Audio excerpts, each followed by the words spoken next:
Flaying like an elephant, he entered into the water after roaring again in reply to the Vedic prayers by his great devotees. The Lord is the object of the Vedic prayers. It must be understood that the devotees' prayers were meant for him. Purport by Śrīla Prabhupāda. The form of the Lord in any shape is always transcendental and full of knowledge and mercy. The Lord is the destroyer of all material contamination, because his form is personified Vedic knowledge. All the Vedas worship the transcendental form of the Lord. In the Vedic mantras, the devotees request the Lord to remove the glaring effulgence, because it covers his real face. That is the version of the Ishopanishad. The Lord has no material form, but his form is always understood in terms of the Vedas. The Vedas are said to be the breath of the Lord, and that breath was inhaled by Brahma, the original student of the Vedas. The breathing from the nostril of Brahma caused the appearance of Lord Bor, and therefore the Bor incarnation of the Lord is the personified Vedas. The glorification of the incarnation by the sages on the higher planet consisted of factual Vedic hymns. Whenever there is glorification of the Lord, it is to be understood that Vedic mantras are being rightly vibrated. The Lord is therefore pleased when such Vedic mantras were chanted, and to encourage his pure devotees, he roared once more and entered the water to rescue the submerged earth. I was once told I had given a lot of classes on Lord Varaha. Here we go again. The situation here is somewhat hard to understand from the modern viewpoint. Lord Varaha has appeared from the nostril of Brahma, and he is about to enter into the ocean to lift up the earth, which has become submerged. So to understand this in terms of the geometry of space and the situation of the planet, as understood in modern terms, is rather difficult. For example, where is the ocean into which the earth could become submerged? So, actually, if you examine the Puranas, you'll find that the earth which is being lifted up from the ocean is Bhumandala, which is essentially described as a disk about 2 billion miles in radius. So that makes it even more difficult to comprehend. Actually, in the fifth canto, in one purport, Śrīla Prabhupāda has an untranslated block of Sanskrit text from Vishwanath Chakravarti Thakur, in which various measurements pertaining to Bhumandala are described. And in that text, actually the radius of Bhumandala is given as being slightly less than the radius of the shell of the universe. And Vishwanath Chakravarti Thakur comments that this enables the Bhumandala to move up and down, because if its diameter was exactly the same as that of the shell of the universe, then there'd be no leeway for its movement. So he said that this allowed the earth to be lifted up by Lord Varaha. And he said it also gave Anantashesha something to do to support the earth. Because if, in fact, the diameter of the disk was equal to that of the shell, then it would be rigidly in place, and Anantashesha wouldn't have anything to do in that case to support the earth. So this was the statement made in that purport. So this is somewhat difficult to understand from the modern point of view. Actually, the situation that is described here could be understood as higher dimensional. It is not limited to the three dimensions of space as we know them. This is the case that I have presented on various occasions. But there's a great deal of evidence in the Vedic literature that even the material world is not limited to the three dimensions of space as we know them. Actually, the term higher dimensional is derived from modern mathematics, and it focuses on the idea of space. Śrīla Prabhupāda has stressed that the senses of the conditioned living beings are limited in their power, and this is actually another way to understand the idea of something being higher dimensional, namely that our senses are not able to perceive the full extent of what is actually present around us, even within the material world. So the scene that is described here would be higher dimensional in that sense. Of course, the incarnation of the Lord can only be seen by those whom the Lord chooses to have that power of vision. Of course, we know in the Bhagavad Gita that when Krishna manifested his universal form, he gave Arjuna the eyes with which to see that form. Essentially, it wasn't a question of exhibiting a form that could be seen with ordinary vision, but actually Krishna had to alter the vision or the perceptive power of Arjuna so that he could perceive the universal form. In fact, what Arjuna saw would be rather difficult for anyone to even imagine seeing standing in one place on the earth, because he saw many different places within the universe simultaneously, and he saw the universal form which had unlimited heads, unlimited arms and legs, and so on and so forth. The effulgence of this form was like that of thousands of suns rising simultaneously. Of course, if we look at the one sun, we immediately become blinded. So how could Arjuna perceive all of this? Well, this was done by actually altering his power of vision in a suitable way. So in general, that would be required in order to fully see what is going on within the universe. Some of our descriptions of the universe are,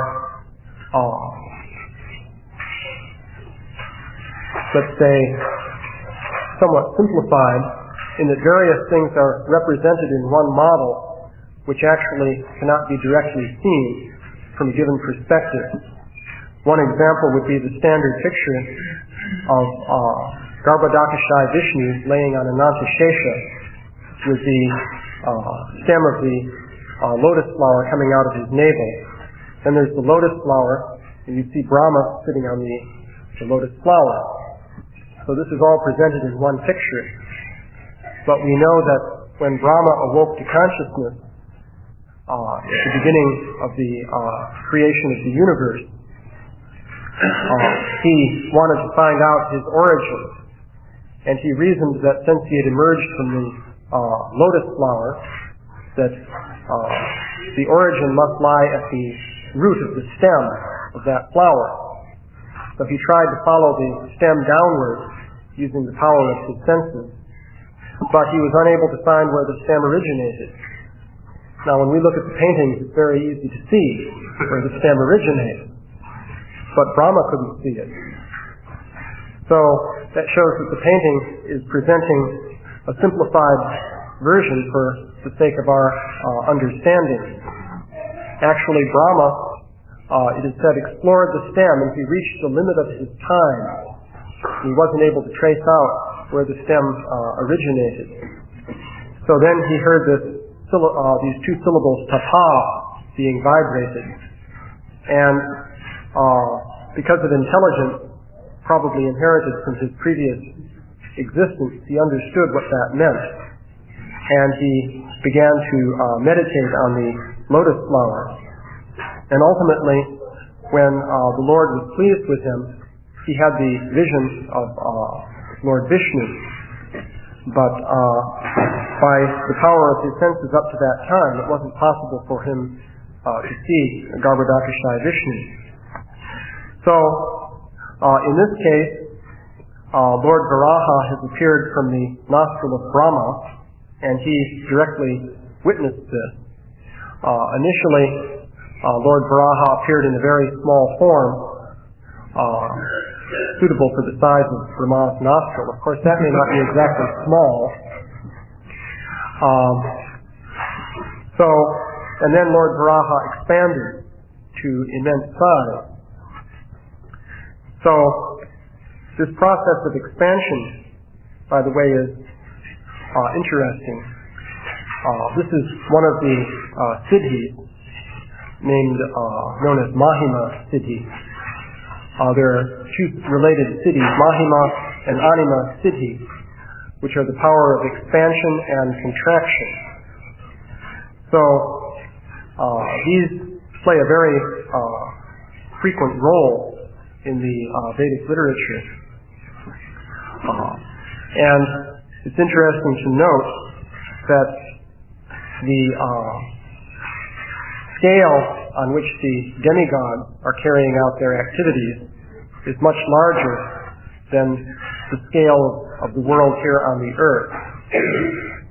So that when beings from the higher planets come to the earth, they change their size in order to come here.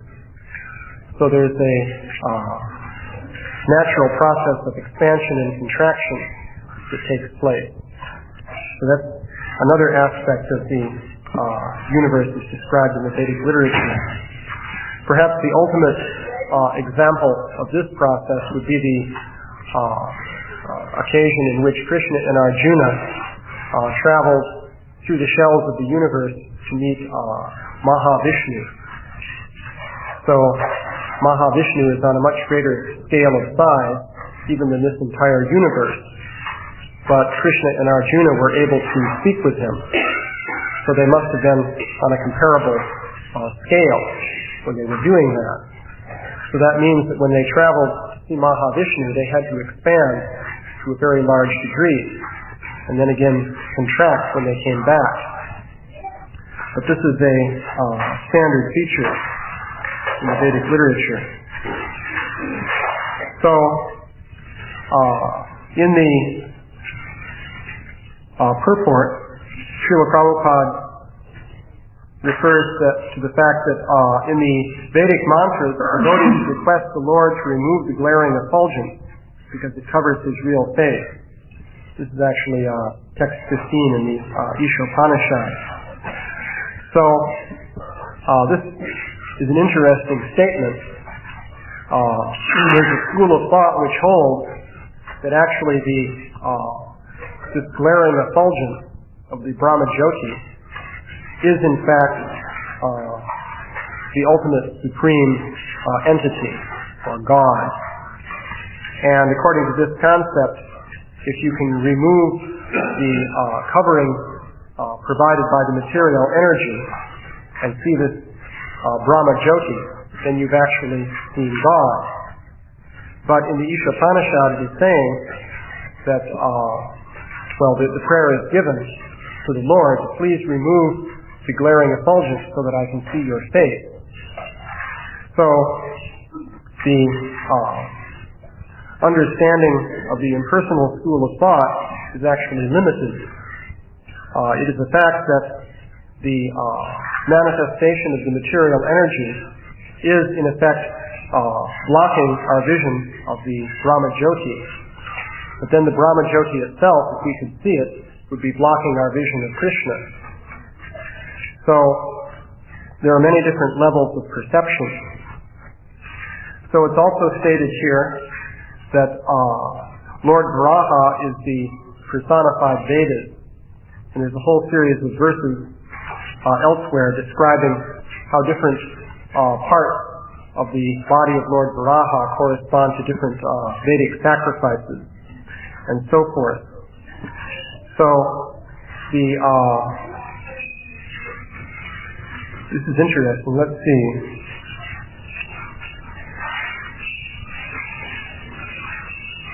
Yes, he says, Srila Prabhupada says here, the Bore incarnation of the Lord is the personified Vedas. So, this is reminiscent of the Christian concept that in the beginning there was the Word. And that relates to the other class that I gave on the form of the body of Lord Brahma. Namely that Brahma's body was a manifestation of transcendental sound.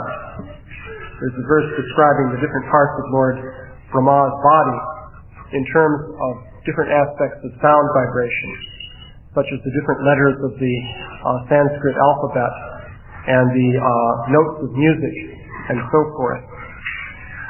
So this verse is continuing to refer to that theme.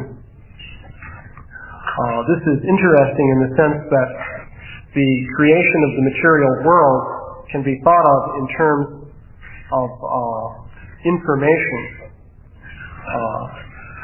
The whole concept of the creation is one in which you have form initially existing on the spiritual platform and then transforming to the subtle platform of material existence, and then finally the gross platform.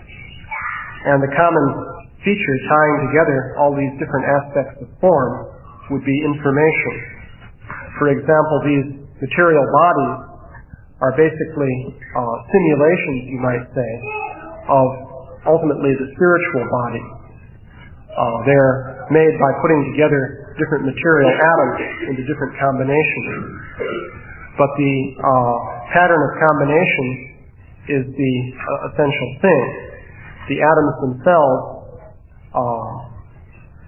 are not actually the determining factor in the definition of the material body, but it is rather the pattern in which the atoms are put together. In modern biology, scientists have seized upon this concept to give a definition of life. They say that life can be defined in terms of patterns. And they have the idea that if you could reproduce the pattern of the human form in using some other substance, you would have created or recreated human life. This has led to the concept, for example, of artificial intelligence. The scientific idea is that if you could take the pattern of the human brain and embody that in terms of information in a computer, then you could create human intelligence in a computerized form. There's a related concept of artificial life. There's a whole group of scientists who are saying that if we can understand properly the pattern defining life, then by duplicating that within a computer, we can create life. So this idea is going on. But actually, the original life is on the spiritual platform. But by taking the pattern or the information corresponding to this original life, not the original life in its full extent, but only in partial form, you can mold material elements to produce various simulated forms of that original life. And these are the material bodies.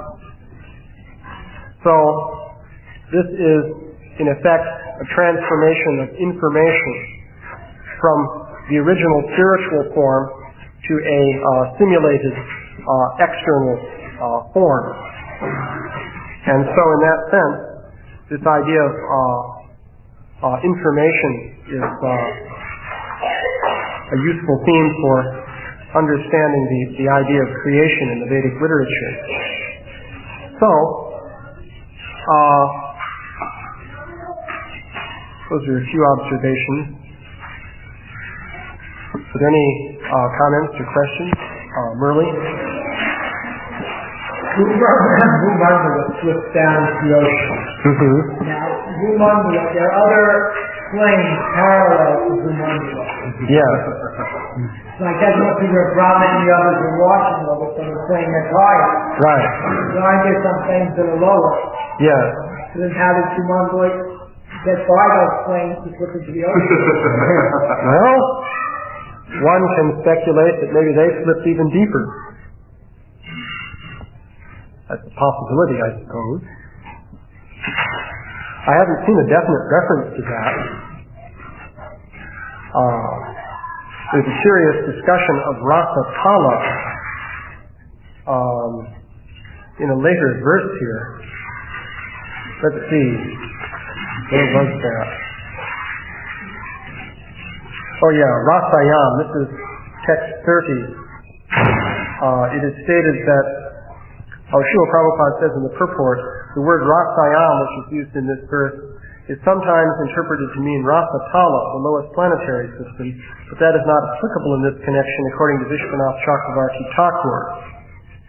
The Earth is 7 times superior to the other planetary systems, namely Tala, Atala, Tala, Vitala, Rasatala, Patala, etc. Therefore, the Earth cannot be situated in the Rasatala planetary system. He then says, therefore the Lord found the Earth on the bottom of the Garbhodak ocean, where the planets rest during the devastation at the end of Brahma's day. So that's curious because that would seem to say the Earth was below Rasatala. But then again, it is said that the Earth cannot be situated in the Rasatala planetary systems. Well, anyway, that sheds some more murk on the thing. But we're talking about sinking into the bottom of the ocean in any case. I have some more Yeah. questions in the same line. The universe is like an egg. So when Vishwanath Chakravarti Thakur says that Srimad doesn't exactly reach to the limits of the egg, so that it can move up and down. Right. But of course, it depends on how much. You know how an egg is, it comes in. Right. So it must be considerable distance then, or is that reasonable to say in order for it to slip?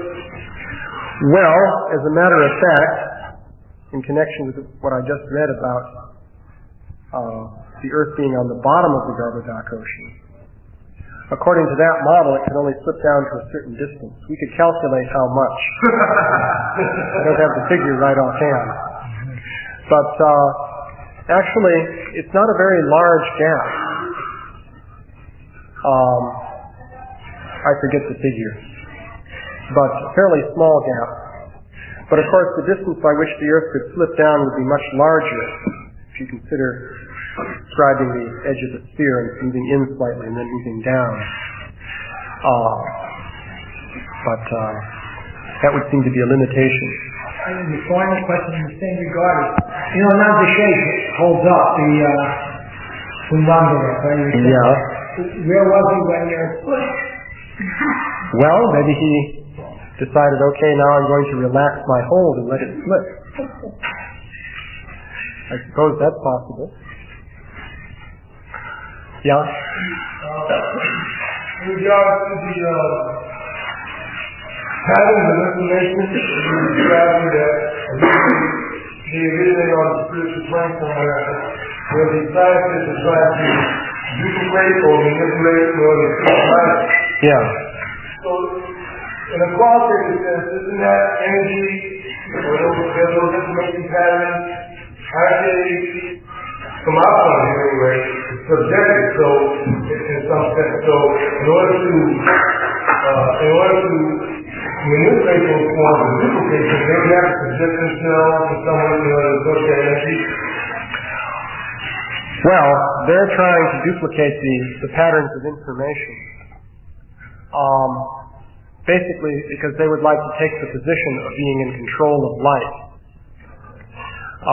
This is the basic ambition, to take the position of God, actually. And in principle, you could manipulate those patterns of information by material means. However, it's certainly beyond the technology we have at the present time. One would think that the scientists might be impressed, actually, by the complexity of the informational patterns that they find, for example, in living cells, unfortunately they're immune to being impressed by this. They manage to somehow think that, well, it just came about by a process of evolution, and now it's here for us to manipulate.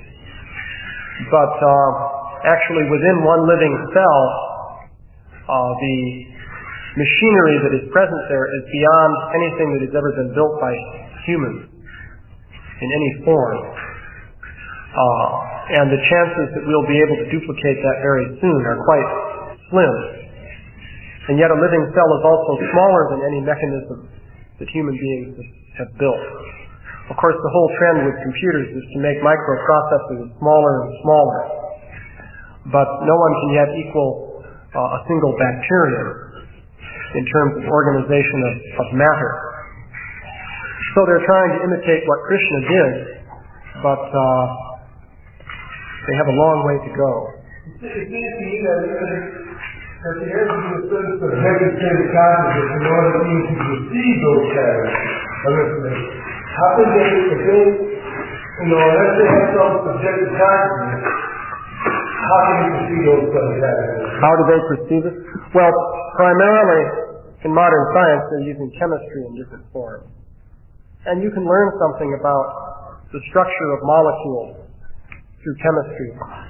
It's a deductive process based on observing different things that you can directly see with your senses. This is the hard way to do things.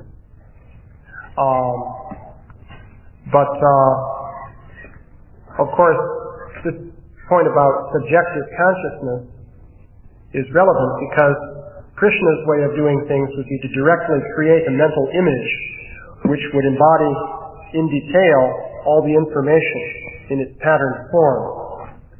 And it would then become manifest and begin to operate. Whereas the human method is we have to try and manipulate things with our hands. Of course, the word manipulate is based on manus in Latin, which is hand. So it's a very clumsy thing to do, because we're trying to manipulate atoms, but we can only move very large objects. So we're really doing things the hard way. So anything else? Yeah? How is it, I think you have the technique of thinking about these higher dimensional happenings that sort of allow us to comprehend it a little better. And I've heard you give those before. Mm-hmm. Can you just give a brief synopsis of that? Well,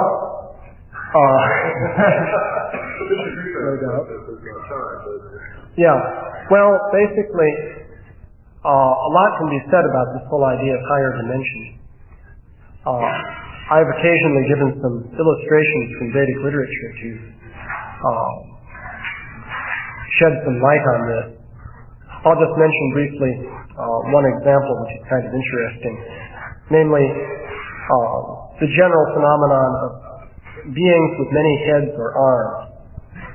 Now you can have materially embodied beings that are like this. For example, Banasura.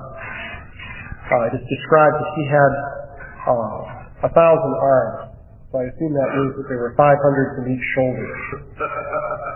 Unless there was some imbalance there. Or Ravana. He had 10 heads. Artists have trouble with Ravana's heads. They usually string the necks out over empty space.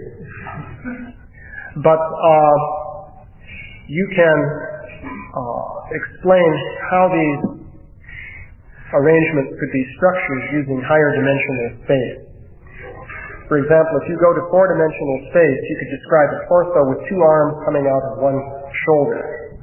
And they would be able to move in a perfectly free way without getting in the way of each other, and so forth. And if you go through, for example, the logic of Banasura operating 500 bows with his 1,000 arms and aiming them all in one direction, you can see in terms of the idea of higher dimensional space that you can make sense of this. In 3 dimensions, it's difficult to make sense of it. For example, if you have 500 bows aimed in one direction, wouldn't they get in the way of each other? And if you assume that somehow they can pass through each other, then the 500 arrows being shot at one time would also have to pass through each other. So why don't they pass through the bowstring? There's a lot that we don't see, even within the material world. And actually there are many levels of perception. Just like you can see in the Brihad Bhagavatam,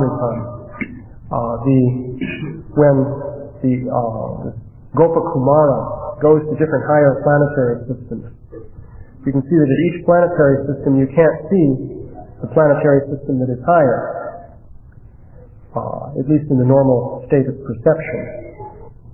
So this is a very common theme in the Vedic literature. There are many different levels of reality surrounding us, and our senses are limited so that we can only see one domain of experience. But it would also be possible to alter our senses so that we could see other domains of experience. So, all very true.